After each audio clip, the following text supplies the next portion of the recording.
క్రైస్తవులారా, మన ప్రభువును రక్షకుడు మనందరి కోసం త్వరగా రాబోతున్న యేసునామమున శుభవందనాలయ్యా. అందరికి వందనాలమ్మా. దేవుడు మిమ్మల్ని బిడ్డల కుటుంబాలను అందరూ దీవించును గాక. దేవుని సన్నిధి చాలా ప్రాముఖ్యమైనది. క్రైస్తవునికి దేవుని సన్నిధి లేకపోతే బ్రతకడం చాలా కష్టం. ఎలాగంటే ఒక ఇంటికి 4 పక్కల గోడలు కట్టి దానిపైన కప్పు లేకపోతే ఎండకి వానకి ఆ స్థలం ఎలా తడిచిపోయి ఇబ్బందికరంగా ఉంటుందో, క్రైస్తవ జీవితంలో దేవుని సన్నిధిని పోగొట్టుకుంటే ఆ విధంగా ఎండకి గాలికి భయంకరమైన పరిస్థితులు, ఇరుకులు, ఇబ్బందులపై పడిన పరిస్థితులకు వెళ్ళిపోతారు. ఈ దేవుని సన్నిధి అనే కప్పు క్రైస్తవ జీవితంలో చాలా ప్రాముఖ్యం. ఒక ఇంటికి కప్పు లేకపోతే ఆ ఇల్లు పరిస్థితి ఎలా ఉంటుంది అంటే గందరగోళంగా ఉంటుంది. అలాగే దేవుని శక్తి, దేవుని మహిమ, దేవుని సన్నిధి లేకపోతే వాళ్ళ జీవితాలు కూడా అలాగే ఉంటాయి. దేవుని సన్నిధి కంటే ప్రాముఖ్యమైనది, విలువైనది, ఎక్కువైంది మరొకటి ఏది కూడా లేదు, ఉండదు, ఉండకూడదు కూడా ఎప్పటికి కూడా. ఇది దేవుని బిడ్డలకి నేర్చుకోవాల్సిన అంశం. దేవునికి స్తోత్రం కలుగును గాక. ఓకే, దినము ప్రభు మనతో ఏం మాట్లాడబోతున్నాడు అని ఆసక్తితో ఎదురు చూసిన మనతో దేవుడు మాట్లాడును గాక. 68వ కీర్తన 4వ వచనంలో, 68వ కీర్తన పరిశుద్ధ గ్రంథముల నుండి 4వ వచనం ఒక శ్రేష్టమైన మాటని ప్రభు అని తెలియపరుస్తూ ఉండగా, దేవుని గురించి పాడుడి, ఆయన నామమును బట్టి స్తోత్రగానము చేయుడి, వాహనమెక్కి అరణ్యములో ప్రయాణము చేయు, దేవుని కొరకు ఒక రాజమార్గము చేయుడి, యెహోవా అను ఆయన నామమును బట్టి ఆయన సన్నిధిని ప్రదర్శించండి. ఆమేన్, హల్లెలూయా. అద్భుతంగా దావీదు ద్వారా దేవుని ఆత్మను బట్టి మాట్లాడుతూ దేవుని గురించి పాడుడి, ఆయన నామమును గురించి, ఆయన నామాన్ని బట్టి స్తోత్రగానము చేయండి అంటున్నా. ఈరోజు దేవుని సన్నిధిలోకి వచ్చిన ప్రతి బిడ్డలు దేవుని గురించిన పాటలు మనం వెంచలా పాడాలి. ప్రతి ఒక్కరు పాడాలి. పాడుచున్న వారితో కలిసి చప్పట్లు కొడుతూ ఏకీభవించాలి. కొంతమంది పాటలు పాడుతుంటే, కొంతమంది మౌనంగా నాకు సంబంధం లేదన్నట్టుగా కొంతమంది ఉంటారు. కొంతమంది పాటలు పాడుతుంటారు. కొంతమంది పాటలు పాడుతుంటే వాళ్ళు కంచెలు కొడుతూ, చప్పట్లు కొడుతూ, సంతోషంగా ఆనందించి దేవుడి గురించి పాటలు పాడుతూ దేవుడిని మహిమపరుస్తుంటారు. అంతయు దేవుడు గమనిస్తూ ఉంటాడు. స్తుతిగానము చేయొచ్చు, ఎక్కడున్నా, ఏ స్థలంలో ఉన్నా నీ మాట అధికంగా ప్రతి నిత్యం స్తోత్రం స్తోత్రం స్తోత్రం అనే మాట ప్రతి నిత్యము నీ నోట పలకదారిగా ఉండాలా. నువ్వు ఏ పని చేస్తున్నా స్తోత్రం స్తోత్రం స్తోత్రం అనే మాట నీ నోట ఉండాలా. ఎందుకంటే స్తుతుల మీద ఆశ్రయుడైన దేవుడు స్తోత్రం చెప్పేవారి దగ్గర నివాసం చేస్తుంటాడు ఆయన. హల్లెలూయా, దేవునికి మహిమ కలుగును గాక అని చెప్తూ ఇంకా ఆడు మాట్లాడుతూ, వాహనమెక్కి అరణ్యములో ప్రయాణము చేయి, దేవుని కొరకు ఒక రాజమార్గము చేయుడి, యెహోవా అను ఆయన నామమును బట్టి ఆయన సన్నిధికి ప్రకాశించండి. దేవుని నామాన్ని బట్టి ఆయన సన్నిధికి మనం ఎలా ఉండాలంటే పరిగెత్తాలంట. ప్రభు సన్నిధికి పరిగెత్తాలా దేవుని నామాన్ని బట్టి.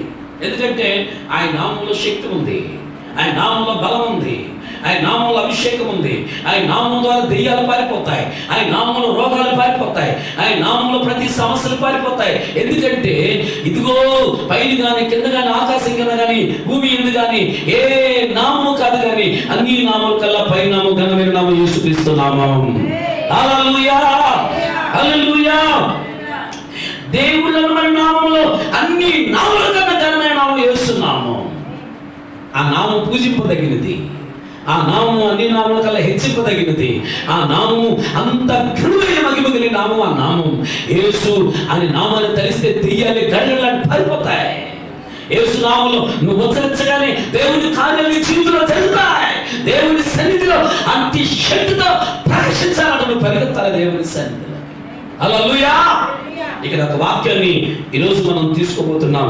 ఏంటి వాక్యాన్ని అంటే, ప్రేమ వాహనమెక్కి అరణ్యములో ప్రయాణము చేయు దేవుని కొరకు. ఆమేన్. వాహనమెక్కి దేవుడంట.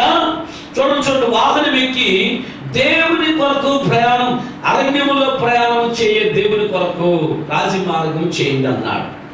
ఆయన వాహనం ఎక్కి అరణ్యములో ప్రయాణం చేయడానికి వస్తున్నాడట, ప్రయాణం చేస్తున్నాడట. దేనికి? వాహనం ఎక్కి. మనుషుల వాహనాలు వేరు, దేవుని వాహనం వేరు. ఏంటి దేవుని వాహనము అని అంటే బైబిల్లో స్పష్టంగా చెప్పి ఉంది. 104వ కీర్తన 3వ వచనంలో చూడండి, బైబిల్ చూడండి, దేవుని వాహనం ఏంటో.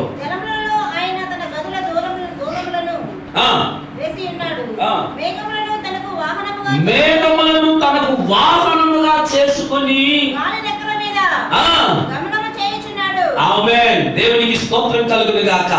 ఏంటంటే దేవుని వాహనము మేఘములను వాహనము చేసుకోమన్నాడట. ఈరోజు ఎక్కడ నన్ను స్తుతిస్తున్నారో, ఎక్కడ కనపరుస్తున్నాడని చెప్పి ఆ మేఘం మీద అలాగే దిగొచ్చేసాడట. హల్లెలూయా.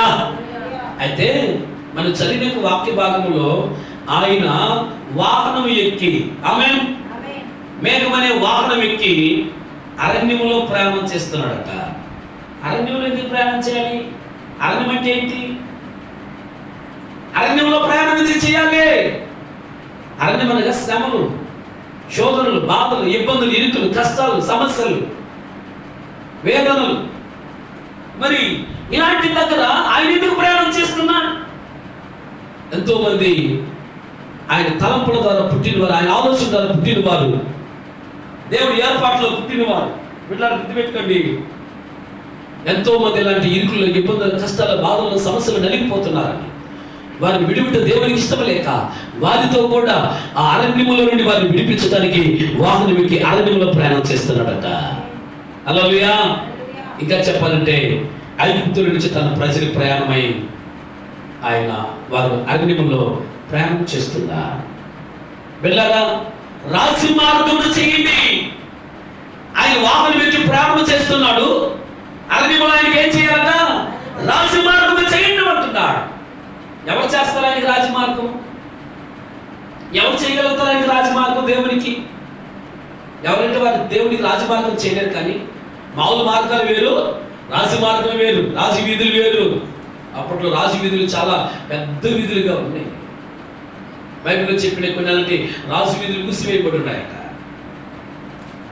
ఇక్కడ కొంత ఇల్లు ఇక్కడ లేనప్పుడు ఇదిగో ఆ పక్క కొన్ని ఇల్లు కట్టుకొని, పాత కాలంలో ఆ పక్క కొన్ని ఇల్లు కట్టుకొని అక్కడ రాజు వీధులుగా ఉంటే ఈరోజు ఆ వీధులు ఎన్ని, ఆ ఇళ్ళన్నీ ఏమి లేకుండా తాడి చెట్లు మర్చిపోతున్నాయి. రాజమార్గం అరణ్యంలో దేవుని కొరకు చేయమంటున్నా. ఎవరు రాజమార్గాన్ని చేయాలి దేవుని కొరకంటే?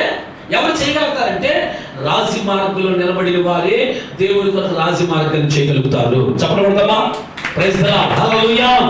రాజమార్గంలో నిలబడ్డ వారే దేవుని కొరకు రాజమార్గాన్ని చేయగలుగుతారు. రాజమార్గంలో నిలబడ్డ వారిని దేవుడు ఆశీర్వదిస్తాడు. రాజమార్గంలో నిలబడి వారు రాజు వలె నడుస్తారు, రాజు వలె ముందుకెళ్తారు, రాజు వలె దీర్ఘంగా ఉంటారు యేసు నామములో. హల్లెలూయా. అందుకని దేవుణ్ణి ఎరిగిన, దేవుణ్ణి నమ్ముకుని ఆయన ఎదురుకు వచ్చిన ప్రతి బిడ్డల గురించి ఆయన చెప్పే మాట ఏంటంటే, నువ్వు రాజు మార్గంలో నిలవాలా. అప్పుడు మాత్రమే దేవుని కోసం రాజు మార్గాన్ని నువ్వు సిద్ధపరచగలుగుతావు, చేయగలుగుతావు. అనేకుల్ని ఇరుకుల్లో, ఇబ్బందుల్లో, కష్టాల్లో, బాధల్లో నలిగిపోయి చనిపోయి నరకానికి వెళ్ళిపోతున్న ప్రజలని దేవుని కొరకు రాజమార్గాలు నువ్వు సిద్ధపరిస్తే రాజమార్గంలో నువ్వు తీసుకురాగలుగుతావు దేవుని కోసం. హల్లెలూయా. మళ్ళా చెప్తున్నాను, రాజమార్గంలో ఉన్న ప్రతి ఒక్కరిని దేవుడు దీవిస్తాడు యేసు నామములో. ఆమేన్. చెప్పండి. రాజమార్గంలో ఉన్న ప్రతి ఒక్కరిని దేవుడు ఏం చేస్తాడు? దీవిస్తాడు. రాజమార్గంలో ఉన్న ప్రతి ఒక్కరిని దేవుడు ఏం చేస్తాడు? ఆశీర్వదిస్తాడు. మరి రాజమార్గంలో ఉండాలంటే ఏం చేయాలి? రాజమార్గంలో నిలవాలంటే ఏం చేయాలి? చూద్దాం. అందరూ చూడండి, బైబిల్ చూడండి. ఇర్మియా గ్రంథం 31వ అధ్యాయం 21-22 వచ్చిన చాలా అద్భుతమైన శ్రేష్టమైన సందేశాన్ని పరిశుద్ధాత్మ మనకు అందిస్తున్నాడు కదా. చూద్దామా? ఇర్మియా గ్రంథం 31వ అధ్యాయం 21-22 వచ్చిన ఇశ్రాయేలు కుమారి సరిహద్దు రాళ్ళను పాతించుము, దోవచూపు స్తంభములను నిలబెట్టుము, నీవు వెళ్ళిన రాజమార్గముల తట్టు నీ మనసు నిలుపుకొను. అర్థం చేసుకున్నమాట. నీవు వెళ్ళిన రాజమార్గముల తట్టు నీ మనసు నిలుపుకొను అని చెప్పి అర్థం రౌండ్ చేయన మాట. నీ వెళ్ళిన రాజమార్గముల తట్టు నీ మనసు నిలుపుకొను, తిరుగుము. నీ పట్టణములకు తిరిగి రమ్ము. నీవు ఎన్నాళ్ళు ఇటు అటు తిరుగులాడుతావు? విశ్వాసఘాతుకురాలా, యెహోవా నీ దేశంలో నూతనమైన కార్యములు జరిగించుచున్నాడు. స్త్రీ పురుషుని ఆవరించును. దేవునికి స్తోత్రం కలుగును గాక. హల్లెలూయా. చెప్తాం, గట్టిగా చెప్తామా? హల్లెలూయా. ఇక్కడ వాక్యం చూస్తున్నాం.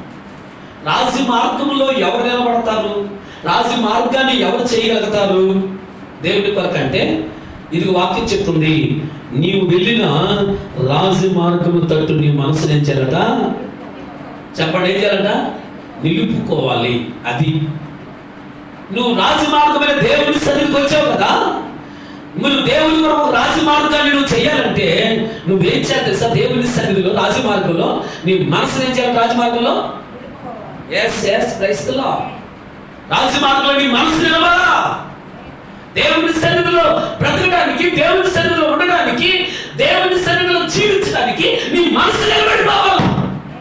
హల్లెలూయా. దేవుని సన్నిధిలో రాజు మార్గంలో తట్టు ఎవరి మనసు నిలబడదో వారు రాజు మార్గంలో ఉన్న దీవెన ఆశీర్వాదాలు పొందుకోలేరు. రాజు మార్గంలో వాళ్ళు నిలబడలేరు. రాజు మార్గంలో దేవుని కొరకు చేయలేరు.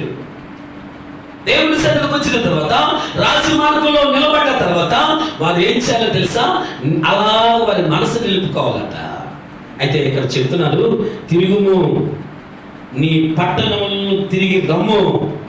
నీవు ఎన్నాళ్ళు ఇటు అటు తిరుగులాడుతువు. ఏం చెప్తున్నా తెలుసా? చూడండి, నీవు ఎన్నాళ్ళు దేవుని సన్నిధిలో రాజు మార్గంలో నీ మనసును నిలుపుకోలేక ఎన్నాళ్ళు నువ్వు అటు ఇటు తిరుగులాడతావు. రాజు మార్గంలో నిలబడి ఎన్ని మేలు పొందుకున్నావు. ప్రభువా అంటే ఎంత గొప్ప కార్యం చేశాడు, ఎన్నో అనేక అద్భుతమైన సాక్ష్యాలు దేవునికి నువ్వు చెప్పావే, దేవుని కొరకు నిలబడ్డావే, దేవుని కొరకు బ్రతికేవే, దేవుని కొరకు జీవించావే. మరి ఇప్పుడు ఎందుకు అటు ఇటు తిరుగుతున్నావు?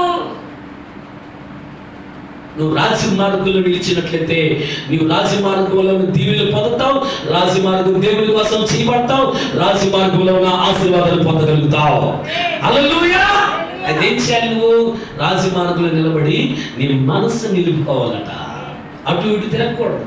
ఎందుకంటే దేవుని దగ్గర అనేక మేలు పొందుకున్నారు. అందుకని అన్నాడు అక్కడ, ఏమన్నాడు చూడండి, తిరుగుము, నీవు ఈ పట్టణంలో తట్టు తిరిగి రమ్ము. నీవు ఎన్నాళ్ళు ఇటువంటి తిరుగులాడు విశ్వాస ఘాతుకురాలా. కొన్ని మాటలు, దేవుని మాటలు ఎప్పుడుంటాయి తెలుసా? చంప మలిచి కొట్టినట్టుంటాయి. అట్లా విశ్వాస ఘాతుకురాలా అంటే అర్థం ఏంటి? విశ్వాసంలో నిలబడినప్పుడు అనేక అద్భుతాలు, ఆశ్చర్యకార్యాలు చేయి, అనేక మేలు పొందుకున్నావు, అనేక తీర్మానం చేసుకున్నావు. అనేక విధముగా నేను నీ కొరకు నిలబడి బ్రతుకుతానని చెప్పి తీర్మానం చేసుకుని అప్పగించుకున్నావు కదా. ఈ రోజు నీ విశ్వాస ఘాతకముతో ఎంత నిలబడక, నీ మనసు నిలుపుకోక ఎన్నాళ్ళు అటు ఇటు తిరుగులాడతావు. చూడండి, ఒక మాట గుర్తుకొస్తుంది, పరిశుద్ధాత్మ తెలియపరుస్తున్న రాజుల మొదటి గ్రంథం. ఏలియా 17వ అధ్యాయం.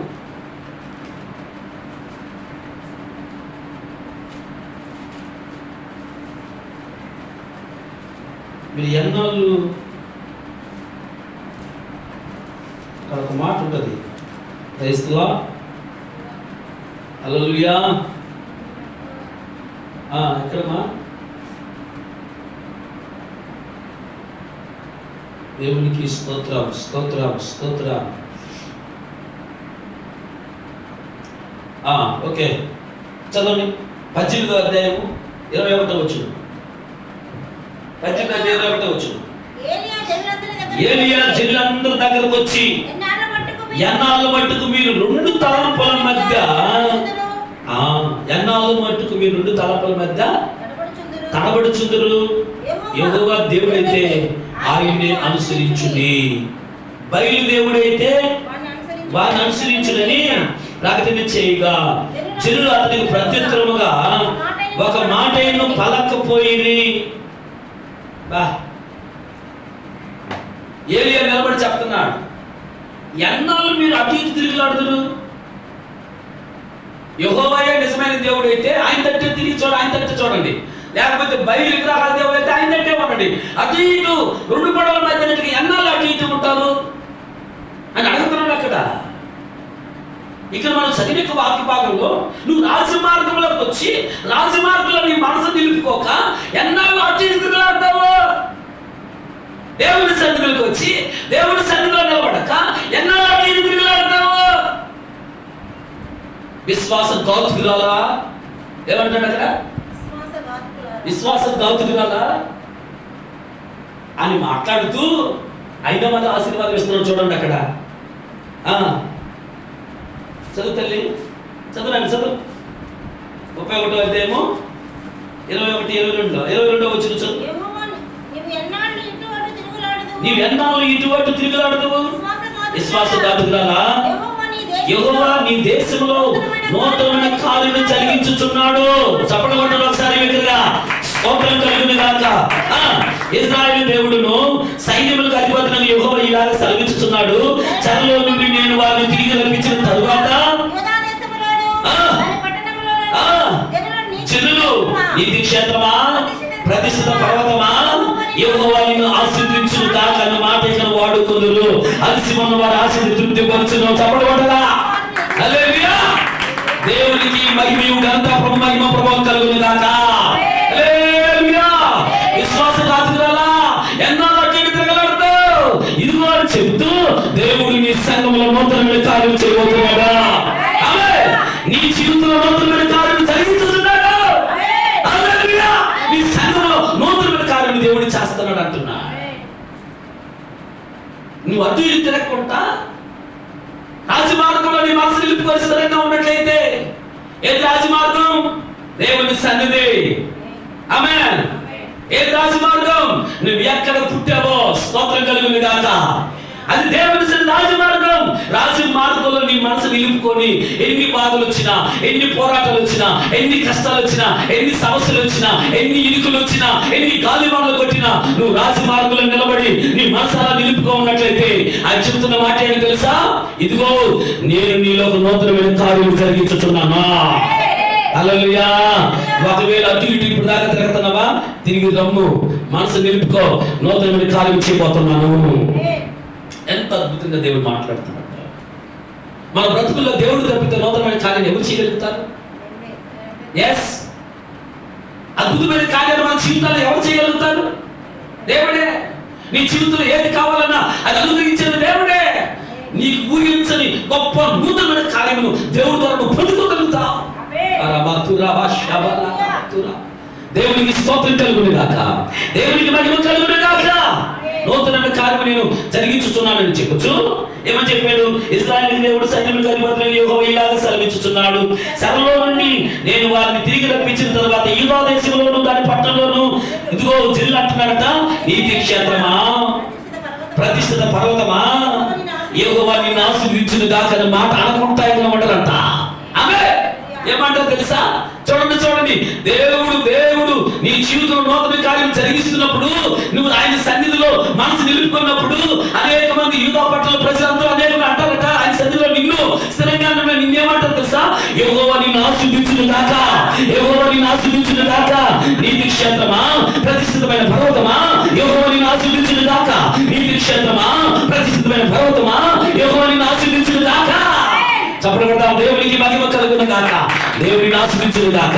పక్కన చేయి తీసుకొని చెప్పు, ఇదిగో నీతి క్షేత్రమా, ప్రతిష్ఠితమైన పర్వతమా, యెహోవా నిన్ను ఆశీర్వదించును గాక.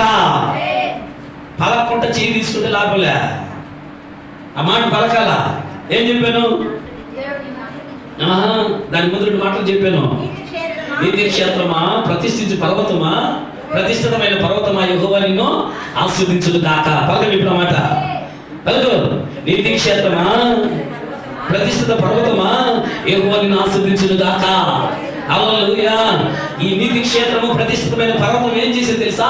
రాజమార్గంలో మనసు నిలుపుకోక అటు ఇటు తిరగతా ఉంటే దేవునికి బాధ కలిగి ఇప్పుడన్నా తిరిగిరా, విశ్వాస ఘాతుకురాలా, ఒక నూతనమైన కార్యము నీ జీవితంలో ఇప్పుడన్నా చేస్తాను, నిలబడా అని చెబుతూ మళ్ళీ ఏమంటారు తెలుసా? నీతి క్షేత్రమా, ఆ మంచి మాటలు మాత్రం విడిచిపెట్టడం దేవుడు. స్తోత్రం. హల్లెలూయా.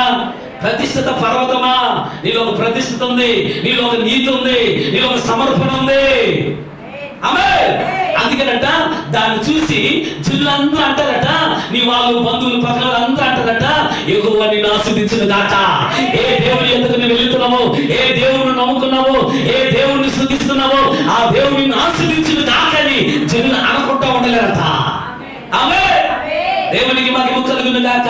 ఈ రోజు నా దేవుని ఆశీర్వదించును గాక, యేసయ్యని దీవించును గాక, ప్రభు కృపని మీద బలంగా దిగువచ్చును గాక.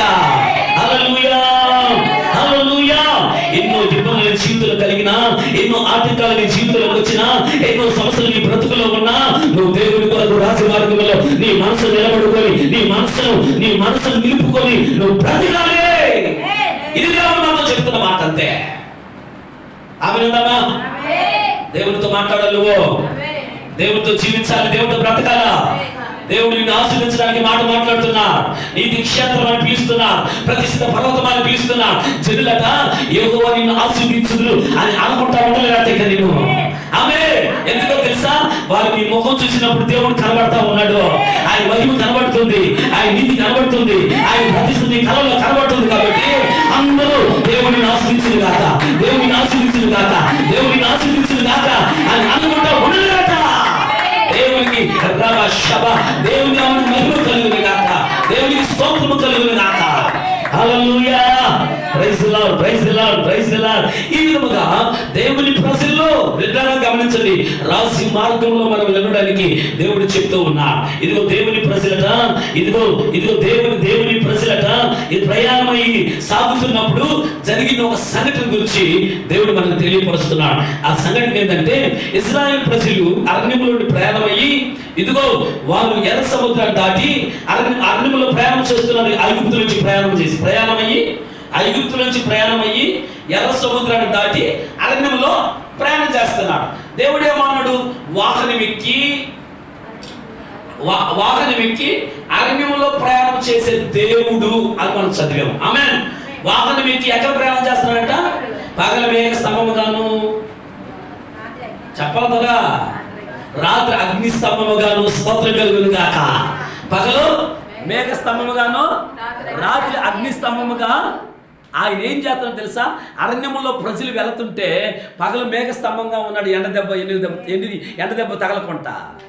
ఆమేన్. రాత్రి అగ్ని స్తంభంలోకి వెళ్తున్నాడు, వారికి ఏ చీకు చింత రాకుండా. ఆమేన్. వాహనం ఎక్కి ప్రయాణం చేస్తాడట. ఆయన ప్రయాణం చేస్తున్నాడు కదా, ఇప్పుడు ఏం చేయాలి తెలుసా? ఆయనకి రాజమార్గాన్ని సిద్ధపరచాలా. ఎవరయ్యా ఆయన రాజు మార్గాన్ని ఎవరు చేయగలుగుతారంటే, రాజు మార్గంలో నిలబడిన వాళ్ళే, రాజు మార్గంలో నిలబడ్డ వారే ఆయనకి రాజు మార్గాన్ని చేయగలుగుతారని స్పష్టంగా దేవుని ఆత్మ ద్వారా ప్రభు మనకు తెలియపరుస్తూ ఉన్నారు. Praise the Lord, praise the Lord, praise the Lord. దేవునికి స్తోత్రం కలుగును గాక. హల్లెలూయా. చెప్తా మీరు హల్లెలూయా. Praise the Lord, praise. చూడండి, సంఖ్యాకాండము 20వ అధ్యాయం 14 నుంచి 21 వచనాల వరకు చదవండి త్వరగా, ఇది వివరించలేవు కనుక. సంఖ్యాకాండము 20వ అధ్యాయము 14 నుండి 21 వచనాల వరకు అంట. సంఖ్యాకాండం. మోషే కాదేషు నుండి ఎదోము రాజు నొద్దకు దూతలను పంపి, నీ సహోదరుడు ఇశ్రాయేలు అడుగునది ఏమనగా, మాకు వచ్చిన కష్టం యావత్తు నీకు తెలిసినది. మా పితరులు ఐగుప్తుకి వెళ్ళింది, మేము చాలా దినములు ఐగుప్తులో నివసించిమి.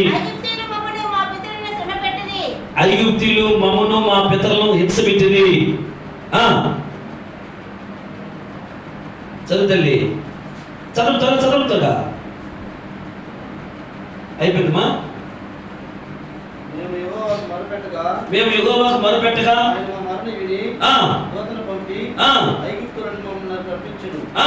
ఇదిగో మేము నీ పొలిమేర చివర కాదేశ్ పట్టణంలో ఉన్నాము. మమ్మను నీ దేశం దాటిపోనిము. పొలంలో పడేయను, ద్రాక్ష తోటలో పడేయను, వెళ్ళము, బావులు నీళ్ళు తాగము, రాజి మార్గము నడిచిపోయిము.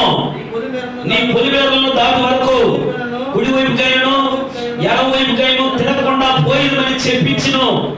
ఎదోమీయులు నీవు నా దేశంలో పడి వెళ్ళకూడదు, నేను ఖడ్గముతో నీకు ఎదురుగా వచ్చేది సుమి అని అతనితో చెప్పగా, ఇశ్రాయేలీయులు మేము రాజమార్గమునే వెళుదుము, నేను నా పశువులను నీళ్లు తాగి ఎడలా వాటి విలువించుకుందాము, మరి ఏమీ లేదు, కాలు నడకనే దాటిపోదుము అంతే అని అతనితో చెప్పినప్పుడు అతడు నీవు రాకూడదని అంతటా ఎదోము బహు జనముతోనూ మహాబలముతోనూ బయలుదేరి వారికి ఎదురుగా వచ్చును.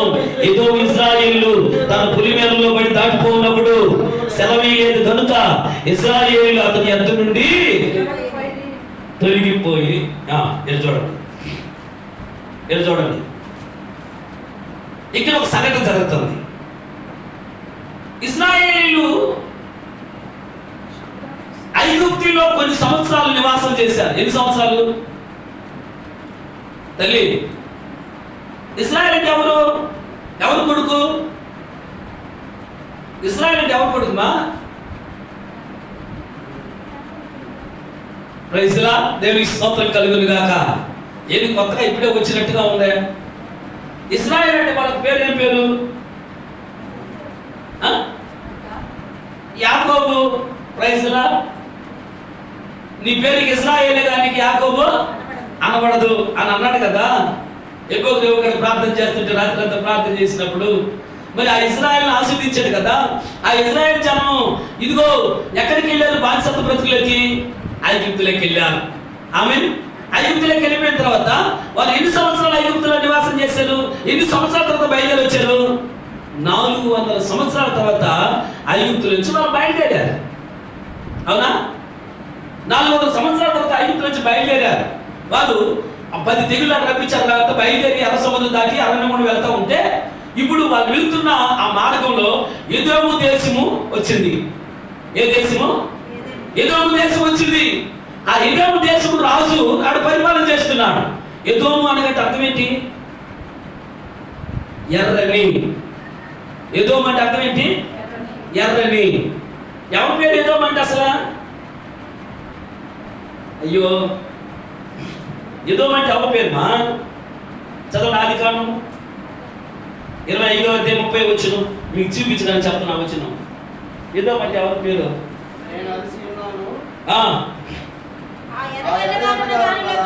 ఆ ఎర్రగా ఉన్న దానిలో నుండి దయచేసి నాకు పెట్టమని చెప్పిన. అందుచేత అతనికి ఎదోము అనబడిను. ఎదోము అన్న ఫుట్ నోట్లు ఏముంది?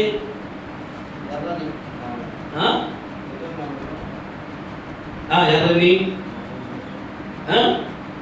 అంతే కదా. ఓకే, దేవునికి స్తోత్రం. కనపట్లేదా? ఏమమ్మా ఫుట్ నోట్లో లేదా? ప్రైజ్ లా, ప్రైజ్ లా, ప్రైజ్ లా. దేవునికి మహిమ ఘనత ప్రభావం కలుగును గాక. ఆమేన్ చెప్దామా? ఆమేన్ చెప్దామా? ఫస్ట్ ఉంది కదా ఎర్రని అని మాట ఉంది కదా అక్కడ. ప్రైజ్ లా. అది ఏదో మన దగ్గర ఉంది కదా. 28 వచనము 30 వచనం చదువు.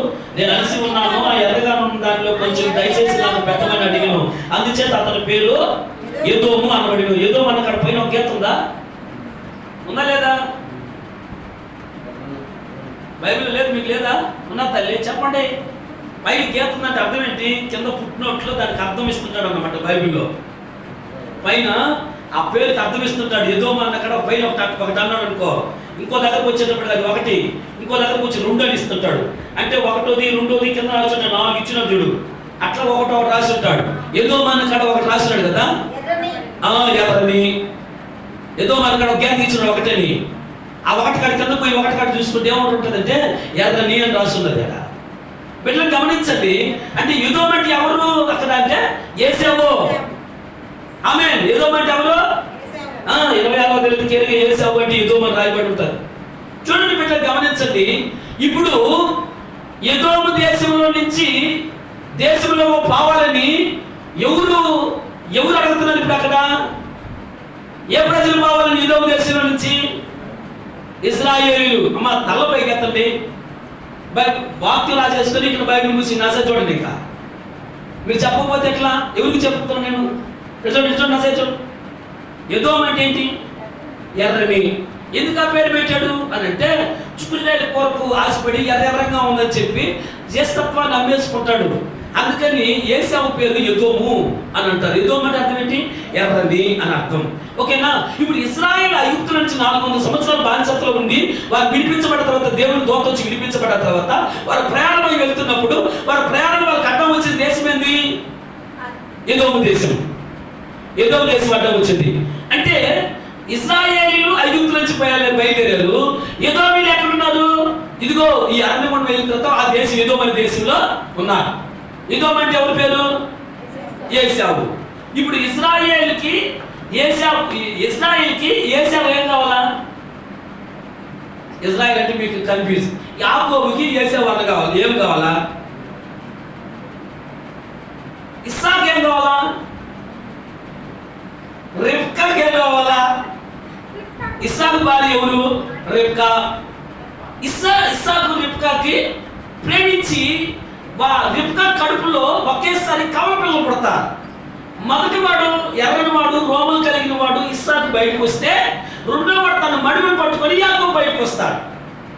అంటే ఇద్దరు ఏం కావాలి? తల్లి కడుపులో పుట్టిన వాళ్ళు ఏమంటారు? వీళ్ళే అమ్మ సంతి నన్ను బ్రతికించారు, మొత్తాన్ని వీళ్ళు బ్రతికించినందుకు స్తోత్రం చేసి, ఒక తల్లి కడుపులో పుట్టిన వాళ్ళని అన్నదమ్ములను మీరు తగ్గించినందుకు నిజంగా వందనాలు చెల్లిస్తా ఉన్నాను. దేవునికి మహిమ కలుగును గాక. హల్లెలూయా. ఇప్పుడు యాకోబు సైన్యము బయలుదేరి వచ్చింది. బయలుదేరి కానానికి వెళ్తా ఉన్నప్పుడు మధ్యలో ఏ దేశం వచ్చింది? ఎదోము దేశం వచ్చింది. ఏశావు దేశం వచ్చింది. ఇప్పుడు వీళ్ళు ఏమంటున్నాడు? మోషే ఏం చెప్తున్నాడు? కాదేశు నుండి ఎదోము దేశానికి పంపించి ఎదోము రాజుతో, ఇదిగో నీ ఇశ్రాయేలీయుడు నీ సహోదరుడే కదా, నీ దేశం గుండా వాళ్ళని పోనిమ్ము, వాళ్ళు నీ దేశం గుండా పారి కానానికి వెళ్ళాలి. వాళ్ళు చుట్టూ తిరిగిపోతే 40 సంవత్సరాలు, కాదేశ్ నుంచి బర్నే వరకు 40 సంవత్సరాలు, 11 రోజుల్లో వెళ్ళాల్సిన ప్రయాణాన్ని 40 సంవత్సరాలు పడుతుంది. ఈ దేశం గుండా పాని అని చెప్తే ఏమంటున్నాడు ఏశావు? వెళ్ళకూడదు, నేను పానీను అని చెప్పి జనం తీసుకొని కట్టం తీసుకొని అడ్డం పడిపోతున్నాడట. అడ్డం పడిపోవటం వల్ల ఏం చేస్తున్నారు? ఇప్పుడు అతని నుంచి వాళ్ళు ఏం చేశారు? కింద మాట చదివింది, అతని ఎదురుండి వాళ్ళు తొలగిపోయారట. అడ్డం పడిపోయాడు. ఈ దారిని పానే పోకూడదని వాళ్ళు ఏమంటున్నారు? మేము రాజమార్గులనే మేము వెళ్ళాలా, మేము గిన్నెల మీద వాటి మీద వీటి మీద కాదు, మేము ఇశ్రాయేలుమి, మేము రాజమార్గులని వెళ్ళాలా. స్తోత్రం కలుగును గాక. హల్లెలూయా. దేవుడి ప్రజలు ఏ మార్గంలో వెళ్ళాలా? చెప్పాలి చెప్పాలి చెప్పాలి చెప్పాలి చెప్పాలి చెప్పాలి. ఎస్, కష్టమైన, నష్టమైన, బాధ అయినా, సమస్య అయినా, అది ఎలాంటి పరిస్థితి అయినా సరే దేవుని బిడ్డలు రాజు మార్గంలోనే వెళ్ళాలా. దేవునికి మహిమ కలుగును గాక. ఇదిగో మేము ఈ మార్గంలో వెళ్తాం. మేము ఈ మార్గంలో వెళ్ళేటప్పుడు మేము మీ బావి నీళ్ళు కానీ మీకు ఏమి మేము తీసుకొని తాగం చేయము. నేను కానీ మా మా మా పశువులు కానీ నీళ్ళు కూడా తాగం, కుడిము కానీ ఎడమ కానీ మేము తొలగం, మేము చక్కగా వెళతాం అంటూ ఉంటే అయినా సరే ఒప్పుకుంటున్నాడా? ఈరోజు ఎంతమందిలో ఇలాంటి అన్నదమ్ములు నిజంగా ప్రేమ లేక ఏమవుతుంది? ఇప్పుడు ఆ దారిని పోతే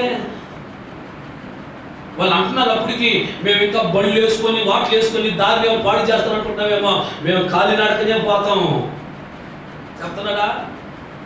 కానీ అన్న ఏం చేస్తున్నాడు? పాలిస్తున్నాడా తమ్ముడిని? చెప్పండి, అన్న పాలిస్తున్నాడా? పాలించడంలా అడ్డగించేస్తున్నాడు తన జనాన్ని తీసుకొని. ఈరోజు ఎంతో మంది అన్నదమ్ముల్లో ఒక తల్లి కడుపుని పుట్టిన బిడ్డల్లో ఒకరికొకరు వందనాలు చెప్పుకోవటం ప్రేమ అనేది లే. అన్నదమ్ములకి, అక్క చెల్లెలకి నిజంగా ప్రేమ అనేది లేక, సమాధానం అనేది లేక, కనీసం ఒకరినొకరు పలకరించుకునేది లేక చాలా మంది అన్నదమ్ములు కొట్టుకోవటం, పొడుచుకోవటం, చంపుకోవటం చూస్తున్నారు. కారణం ఏంటంటే వారి మధ్యలో అన్నదమ్ముల యొక్క బంధం, ఆ రక్త సంబంధం, ఆ ప్రేమ అనేది లేకపోవడం వల్ల. లోకంలో బంధం ఉంటే పగలు ఉంటాయి, దేవుని బంధం ఉంటే అతుక్కోపాత్ర ప్రేమ అనేది దేవుని. ఆమేన్. దేవుని బంధం ఉంటే అతుక్కోపాత్ర. చూడు, మనోడు ఎంత తీరిగ్గా నిదానంగా ఎంత స్తోత్రం. ఏమవుతుంది? ఆ బిడ్డనే బెస్ట్. అసలు రాకపోతే వాళ్ళు ఏం చేస్తావు? రాజమార్గంలో నిలబడిన వాళ్ళు ఏం చేస్తావు? ఆ బిడ్డని ఎత్తైనా సరే కుంటుకుంటూ, నడుచుకుంటూ, అలసికుంటూ రాజమార్గంలో నిలవాలని చెప్పి పరిగెత్తాడు. దేవుడు ఆ బిడ్డను దీవించును దాకా. అని యెహోవా ఆశీర్వదించును గాక. హల్లెలూయా, హల్లెలూయా. దేవునికి స్తోత్రం కలుగును గాక. ఏశావు ఎంత ప్రయత్నం చేస్తున్నా పాలిస్తున్నాడా? పాలించడం లేదు. క్రీస్తు ప్రేమ ఒక వ్యక్తిలో ఉంటే మరి ఏం చేస్తారు తెలుసా? ఇంకా మార్గాన్ని సరళం చేసేటట్టుగా చేస్తారు. ఆమేన్. అతను బాధపడైనా సరే వచ్చిన వారికి మార్గాన్ని సరళం చేస్తారు. దేవునికి మహిమ కలుగును గాక. దేవునికి స్తోత్రం కలుగును గాక. ప్రియమైన దేవుని బిడ్డలారా, ఈరోజు నిజంగా ఎంత బాధకరమైన ఆ మాట చదువుతుంటే, అరే ఈరోజు అన్నదమ్ముల్లో ఎందుకు గొడవలు, ఎందుకు చంపుకోవటము, ఈరోజు అన్నదమ్ములు అక్క చెల్లెలు చాలా మంది కుటుంబాల్లో సమాధానం లేక ఎందుకు ఇలా అయిపోతున్నారంటే క్రీస్తు ప్రేమ లేకపోవడం వల్లనే. క్రీస్తు ప్రేమ లేకపోవడం వల్ల, క్రీస్తు ప్రేమ లేకపోవడం వల్ల ఆయన రక్తంతో, ఒకే తండ్రి రక్తంతో కడగబడిన సంఘంలో కూడా ఒకరికొరకు వందనాలు చెప్పుకోలేకపోవడానికి కారణం ఏంటంటే క్రీస్తు ప్రేమ లేకపోవడం, ఆ తగ్గింపు లేకపోవడం వల్లనే. మందిలోకి వచ్చిన ఆయన సహోదరులు ఆయన రక్తంతో కడగబడిన ఒక్క రక్తంతో ఒక తండ్రి బిడ్డలంగా ఉన్న మనము ఒకరికొకరు వందనాలు చెప్పుకునే స్థితి కూడా కారణం ఏంటంటే ఏశావు యొక్క ఆత్మ. ఏశావు యొక్క ఆత్మ ఎవరిలో పనిచేస్తుందో వారు తిరిగి వందనాలు చెప్పే స్థితిలో కూడా రాదు. అదే ఇశ్రాయేలు ఆత్మ పనిచేస్తే ఏమంటారో తెలుసా? మేము ఈ నీళ్లు కూడా తాగము, మేము ఈ పశువులు నీళ్లు కూడా తాగము. ఒకవేళ తాగినా కూడా దానికి ఏం కావాలో మరలా. ఇప్పుడు మనలో సంఘంలో ఏ ఆత్మ పనిచేయాలా? ఇశ్రాయేలు ఆత్మ పనిచేయాలా? యాకోబు ఆత్మ పనిచేయాలా? ఏశావు ఆత్మ పనిచేయాలా? ఎస్. యాకోబు ఈ ఏశావు ఆత్మ ఏం చేస్తుందో తెలుసా? నేను పోలేనంటే ఎంత కఠినంగా ఉండదు చూడండి ప్రేమ దేవుడు. అరే ఒక తండ్రికి పుట్టారు కదా, ఒక రక్తంలో పుట్టారు కదా, మీరు కలిసి వందనాలు ఎందుకు చెప్పలేకపోతున్నారు? ప్రేమగా ఎందుకు మాట్లాడుకోలేకపోతున్నారు? దేవుడికి అంత వేదన చెందుతున్నాడో, ఇశ్రాయేలు యాకోబు ఎంత బాధపడుతున్నాడో. అరే నాన్నలో ఎందుకు ఎంత కఠినమైన మనసు ఉంది, కనీసం వందనాలు చెప్పే స్థితిలోకి రాలేకపోతుందని ఎంత బాధపడుతున్నాడో. నాన్న ఒకసారి చూడండి, ఒకసారి ఏశావు లాంటి వాళ్ళు ఒకవేళ ఉంటే యాకోబులాగా మారిపోవాలా, ఇజ్రాయెల్ లాగా మారిపోవాలా. సంఘములకు వచ్చే ప్రతి బిడ్డకి ఎవరైనా సరే ఎండిని చేరి వందనాలు, ఒకరికి వందనాలు చెప్పుకోండి అంటే కొంతమంది ఏం చేస్తారంటే అందరికీ వందనాలు అయిపోయింది, అందరికీ వందనాలు. ఒకరికొకరు వందనాలు చెప్పుకోండి అని చెప్తే, ఒకరికొకరు ప్రేమ గుర్తులు పెట్టుకోండి అంటే ఏం చెప్తున్నాడు పౌలు? ఒకరి దగ్గరికి వెళ్ళి అందరికీ ఏం చేయాలా? ఒక తండ్రి రక్తంతో కడగబడితే ఈ ఆత్మ పనిచేస్తుంది. దేవునికి స్తోత్రం కలుగును గాక. ఆమె చెప్తామా గట్టిగా గట్టిగా? హల్లెలూయా. ఏ ఆత్మ పనిచేయాలి? ఇశ్రాయేలు ఆత్మ పనిచేయాలి. ఏశావు ఆత్మ పనిచేయకూడదు. ఏశావట ఇస్సాకు భార్యకి, వారి తల్లిదండ్రులకి మనోవేదన కలిగించాడట. యాకోబు అయితే తల్లిదండ్రుల మాట విని పద్దనరాముకి వెళ్ళాడట. స్తోత్రం కలుగును గాక. అందుకని యాకోబుకి దేవుడే దర్శనమయ్యాడు, యాకోబుతో దేవుడే మాట్లాడాడు. యాకోబు దేవుడు చెప్పాడు తెలుసా? నీతో చెప్పింది నెరవేర్చే వరకు నేను నిన్ను విడువను. హల్లెలూయా. ఏం చెప్తున్నాడు తెలుసా దేవుడు? ఇదిగో నూతనమైన కార్యము నేను నీలో చేయబోతున్నాను. యెహోవా నిన్ను ఆశీర్వదించును గాక. నీతో చెప్పింది నెరవేర్చే వరకు నేను నిన్ను విడువను. దేవునికి స్తోత్రం కలుగును గాక. దేవునికి మహిమ కలుగును గాక. వెళ్ళరా, మనం ఎప్పుడు కూడా ప్రభు సన్నిధిలో దేవుని ఆత్మ కలిగిన వరకు ముందుకు సాగిపోవాలా. మోషే అంటే అర్థం ఏంటి? మోషే చెప్తున్నాడు, మోషే అంటే అర్థం ఏంటి? నీటిలో నుండి తీయబడిన వాడు. ఆమేన్. ఏదో అంటే అర్థం ఏంటి?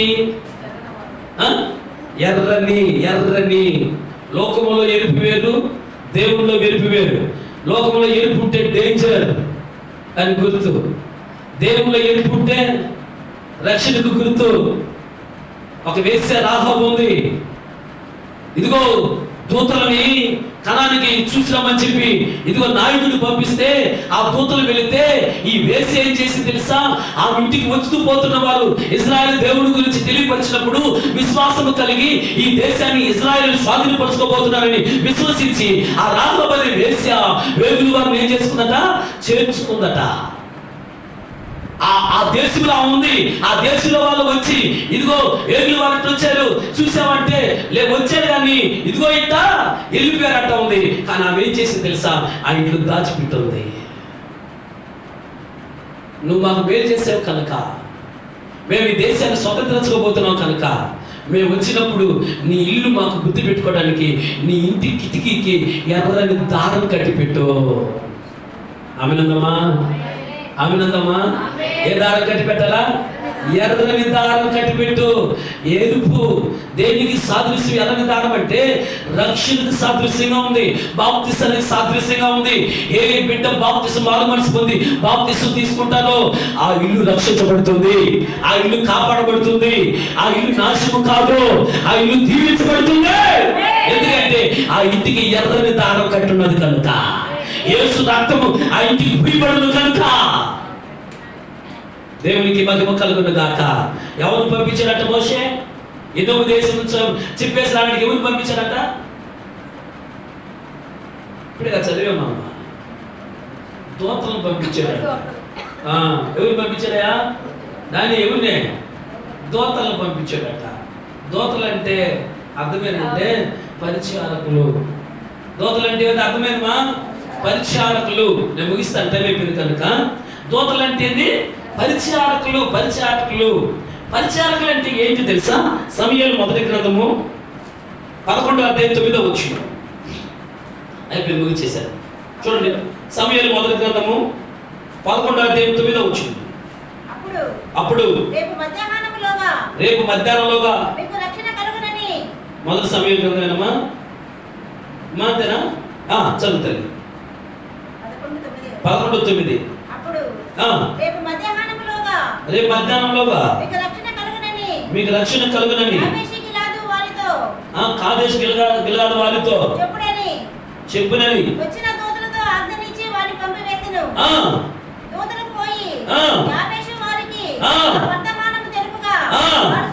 అది ఆమె చెప్తామా? దూతలు పోయి వర్తమానం తెలుపుగా వారు ఏం చేశారంట? సంతోషించి. ఎవరయ్యా పరిచారకులు అంటే చెప్పిన పని సంతోషంగా చేసుకొచ్చే వారే పరిచారకులు. మంచోళ్ళు అయితే ఏమన్నా తెలిసి గట్టిగా ఆమె ఏంటంటే ఎవరు పరిచారకులు? చెప్పిన మాటకి లోబడి చెప్పిన పని చేసుకొచ్చే వాళ్ళే పరిచారకులు. దావీదట ఎక్కడికి పంపినా కూడా పోయిన చోటల్లా చెప్పిన పని చేసుకుని బుద్ధి కలిగి ప్రవర్తించుకొని వచ్చేవాడట.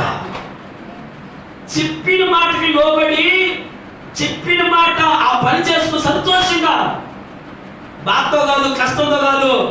నాకేం చెప్తుంటారా మళ్ళీ పని ఏం చేస్తుంటారు? ఏందే ఆ పని చేస్తా నాకేం చెప్తుంటారు? ఈ పని నాకేం అప్పుడు చేసే పని కూడా ఏమైపోతుంది తెలుసా? అంటే చేసే పని అడిగారు తెలుసా? సంతోషంగా చేయాలా? ఆమె చెప్పిన మాటకు లోబడి చెప్పిన పని సంతోషంగా చేసుకొచ్చే వాళ్ళు ఏమంటున్నారు తెలుసా? పరిచారకులు. దోతలు ఉంది అక్కడ మాట. దోతలు పోయి వారు చెప్పినప్పుడు సంతోషించారని. ఈ దోతలు ఏంటో పరిస్థితి ఏంటో తెలుసా? పరిచారకుల పరిస్థితి ఏంటో మత్తయి సువార్త 20వ అధ్యాయము చదవండి. మత్తయి సువార్త 18వ అధ్యాయం 10వ వచనం. మత్తయి సువార్త 18వ అధ్యాయం 10వ వచనం. తండ్రి ముఖమును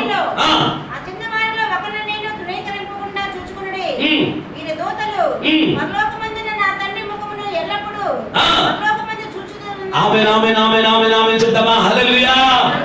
పరిచారకులకి దేవుడిచ్చే కృప ఏంటి తెలుసా? తండ్రి ముఖం ఎల్లప్పుడూ చూచుచుంటారట. హల్లెలూయా.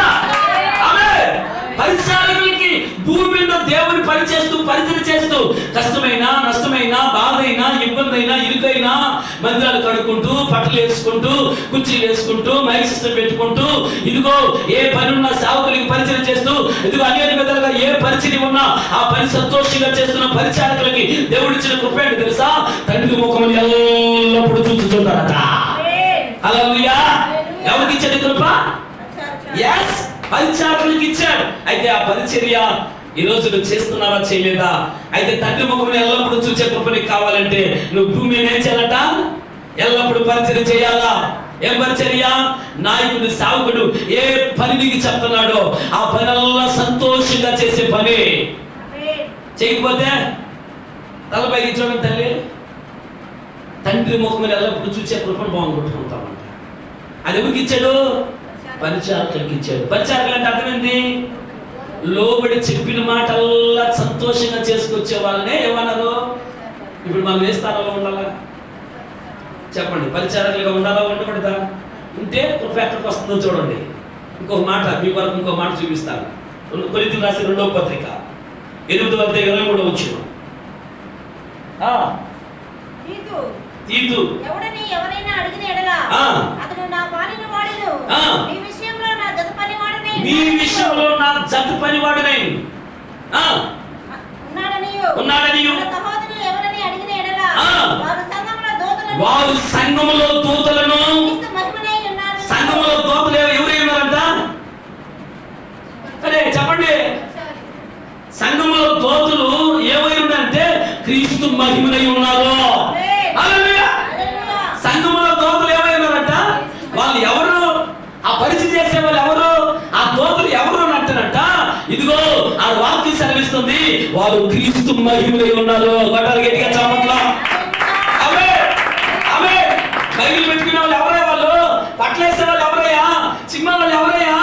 ఇదిగో సేవకుడు చెప్పిన కల్లా వెళ్ళి ఆ పరిచయం చేసుకొచ్చే వాళ్ళు ఎవరయ్యా వాళ్ళంటే వాక్యం సెలవిస్తుంది, వారి సంఘంలో దూతలుగాను క్రీస్తు మహిమనై ఉన్నారు. కావాలి కృప? చెప్పండి చెప్పండి, కావాలి కృప? దేవుని యొక్క వాక్యాన్ని నమ్మితే, దేవుని యొక్క వాక్యంలో ఆ నమ్మకత్వంలో స్థిరంగా ఉంటే పరిచయంలో ఎట్లా కాలు కొట్టేసుకొని బతులాడతా తెలుసా? పరిచయం ఈగిపోయినా, అయ్యా నాకు ఈ పరిచయం అయ్యా, అయ్యా నేను చేస్తానయ్యా, ఏదో ఒక పరిచయం చెప్పయ్యా. ఈరోజు పరిచయం చెప్తే పారిపోయే వాళ్ళు ఉన్నారు, పరిచయం చెప్తే ఎడమైపోయే వాళ్ళు ఉన్నారు, పరిచయం చెప్తే పరిచర్యకి దూరం అయిపోయే వాళ్ళు ఉన్నారు. కారణం ఏంటి తెలుసా? ఈ విషయాలు తెలియక. ఈ విషయాలు తెలిస్తే మాత్రం ఖచ్చితంగా అనక ఎల్లప్పుడూ క్రీస్తు ముఖమును చూస్తున్నారు, తండ్రి ముఖాన్ని చూస్తున్నారని, వాళ్ళు సంఘములో దూతలుగా క్రీస్తు మహిమతో నింపబడి ఉన్నారని. ఎవరి గురించి? ఎవరు పరిచారకులు చెప్పాలా? ఆడ చెప్పి తిప్పించి పెట్టబాకండి. దూతలు అంటే ఎవరు? పరిచారకులు అంటే ఎవరు?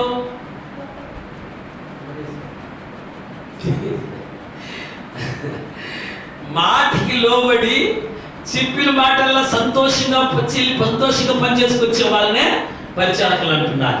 వీళ్ళకి ఇచ్చిన కృప ఏంటి తెలుసా? ఎల్లప్పుడూ తండ్రి ముఖం చూస్తూ ఉంటారట. వీరికి ఇచ్చిన కృప ఏంటి తెలుసా? ఎప్పుడు దేవుని మహిమతో కప్పబడి ఉంటారట. అసలు ఎంత గొప్ప ప్రాముఖ్యమో తెలుసు. ఎవరికి ఇచ్చాడంటే క్రీస్తు పరిచారకులకి ఇచ్చాడు. సాతానికి కూడా పరిచారకులు ఉన్నాడు. ప్రకటన 12:9 దాని దూతలు దానితో కూడా పడద్రోయబడ్డారు అని ఉన్నది. ఏంటంటక్క? దాని దూతలు దానితో కూడా పడద్రోయబడ్డారు. దేని దూతలు? అపవాది దూతలు. 12వ అధ్యాయం ప్రకటన గ్రంథంలో 9వ వచనం దాని దూతలు దానితో కూడా పడద్రోయబడ్డారు అని అన్నాడు. అపవాది దూతలు. ఇదిగో అపవాది గర్వించాడట, దాన్ని ఎమ్మడిస్తున్న వారు కొంతమంది దూతలు ఉంటారట. వారందరూ కూడా పై నుంచి ఏం చేయబడ్డారు? ఏం చేయబడ్డారు తల్లి? త్రోసివేయబడ్డారు, పడద్రోయబడ్డారు. ఎక్కడ పడ్డారు వాళ్ళు? అడుగుడుగు తిరుపతిలో ఒకటి వాడకడు ముక్కోడు దేవతలు పై నుంచి పడద్రోయబడ్డారంట. పడద్రోయబడిపోయారు అక్కడి నుంచి పై నుంచి. వాటిని పూజించే వాళ్ళు వాటితో పాటు కర్మం కలిగిన వారుగా ఉంటారు. వాటిని ముఖ్య వాళ్ళు వాటితో పాటు పాపము కలిగి జీవిస్తారు. వాటి దగ్గరికి వెళ్ళి సాగిలి పడే వాళ్ళు, ముఖ్య వాళ్ళు, పూజలు చేసేవాళ్ళు, టేకాయలు పెట్టే రకరకాలు చేసేవాళ్ళు వాటి వాళ్ళు బొమ్మల్లాగా ఉండి వాటి వల్ల తగలబెట్టే పరిస్థితికి వెళ్ళిపోతారని బైబిల్ చెప్తారు. అందుకని ప్రభువులకు ప్రభు, దేవుడికి దేవుడైన యేసు ప్రభు ఏం చేశాడు తెలుసా? రాజమార్గంలో నిలబడి ఉన్నాడు. ఆయన ప్రజలు కూడా రాజమార్గంలో నిలబడాలి. అందరూ పైకి పడతారు. ప్రభుత్వంగా రాబోతున్నాడు. ఎవరి కోసం రాబోతున్నాడు తెలుసా? రాజమార్గంలో నిలబడిన వారి కోసం రాబోతా ఉన్నాడు. మొక్కరించండి, అందరూ పైకి లేచిన పడండి, ప్రార్థించాడు. త్వరగా పైకి లేచిన పడండి, ప్రార్థించాడు. నువ్వు క్రీస్తు మహిమై ఉండాలని దేవుడు కోరుకుంటున్నాడు. ఆమేన్. Oh thank you Lord, Holy Spirit. రిబా షబలా రబతురా. ఎప్పుడు తండ్రి ముఖమును చూస్తూ అలాగ పరవశించే అనుభవంలో ఉండాలని దేవుడు కోరుకుంటున్నాడు. ఎవరికి ఏ భాగ్యము? ఎవరయ్యా ఈ భాగ్యాన్ని పొందుకుంటున్నారు? ఎవరయ్యా? ఎప్పుడు ఆయన దూతలుగా ఉన్నవారు మాత్రమే. ఆయనకు దూతలుగా ఎవరైతే ఉంటారో అది 1 రోజు 2 రోజులు కాదు, కొన్ని దినాలు, కొన్ని వారాలు కడుపును చంపుకొని పరిచయంలో నలగబడిపోయి ఎండిపోయిన అనుభవాలను ఉన్నావు. అనేక సార్లు నలగబడిపోయినావు దేవుని పరిచయంలో. అది ఒక రోజుతో కాదే, ప్రభు రాకడ సింహాసనం మీద కూర్చునేంత వరకు నీ పరిచయంలో నీ ప్రాణాన్ని అర్పించాలా. ఎస్ ఇస్తేరట తన పినతండ్రి ముద్దుకే దగ్గర లేని స్థితిలో ఎట్లా ఉందో అంతఃపురంలోకి వెళ్ళిన తర్వాత కూడా అదే కృప కలిగి ఉందట. అదే తగ్గింపు, అదే విధానం, అదే పరిచర్య. నువ్వు మొదట్లో ఎట్లా ఉన్నావు, ప్రభువు రాకళ్ళు ఎత్తబడేంత వరకు కూడా పరిచర్యలు అలాగే నలిగిపోవాలా. అలాగే అనేకులకి ఆశీర్వాదకరంగా మారిపోవాలా. ఎందుకంటే క్రీస్తు మహిమై నిన్ను చూడాలంటే ప్రార్థన చేద్దామా, ప్రభుకి సమర్పించుకుందామా, దేవునికి అప్పగించుకుందామా. మాట్లాడతావు దేవునితో, ప్రభువా. ఎస్, దేవుని దూతలు ఎప్పుడు ప్రార్థనతో స్తుతిస్తూ ఉంటారట. వాళ్ళు ఎప్పుడు స్తుతిగానాలు చేయించు ఉంటారట దేవుని దూతలు. రాత్రి విన్నాం, ఒక బిడ్డ మందిరంలో పెద్దగా కేకలు పెట్టి 10 గోల మునిగి ఎట్ల మొలతాలా మోగతా ఉందంట. ఆ దైవ సేవకుడు వచ్చేట ఎవరి ఏంటి మోగతున్నారని చెప్పి అది వచ్చి ఆ ప్రార్థన వింటే అనేక మంది, లక్షల మంది అయ్యా నశించి నరకానికి వెళ్ళిపోతున్నారయ్యా, వాళ్ళని రక్షించి కాపాడయ్యా, నరకం ఖాళీ అయిపోయి పరలోక పుల్లైపోవాలయ్యా అని చెప్పి ఆడిస్తా ఉన్నదట. ఒక యవన స్త్రీ ఆడిస్తున్నట్టు అట్లాగా. ఈరోజు ఆ ప్రార్థన నీ మీద ఉండాలా, ఆ నమ్మకమైన దోతలను కనబడాలా. విశ్వాసఘాతకంగా మనం ఉండకూడదు. స్థిరంగా నిలిచి ఇదిగో దేవుడు ఇవ్వబోతున్న ఆ నూతన కార్యాన్ని నువ్వు అనుభవించాలని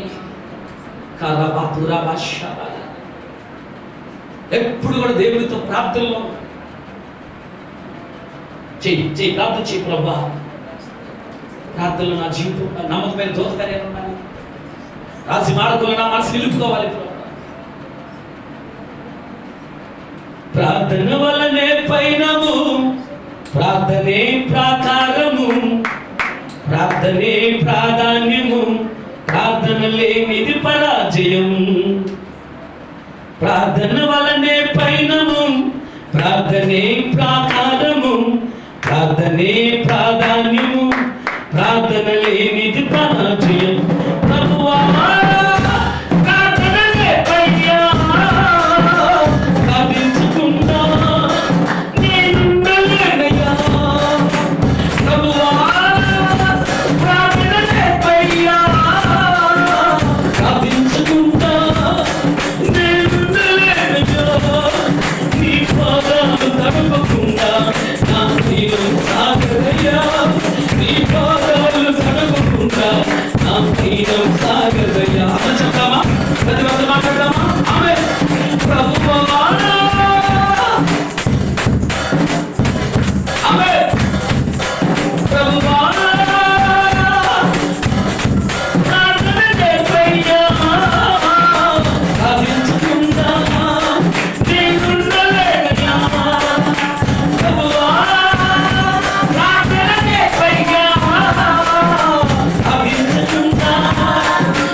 ప్రార్థనలో పోరాడినది మందులు పోకుండా సాధ్యమయ్యా.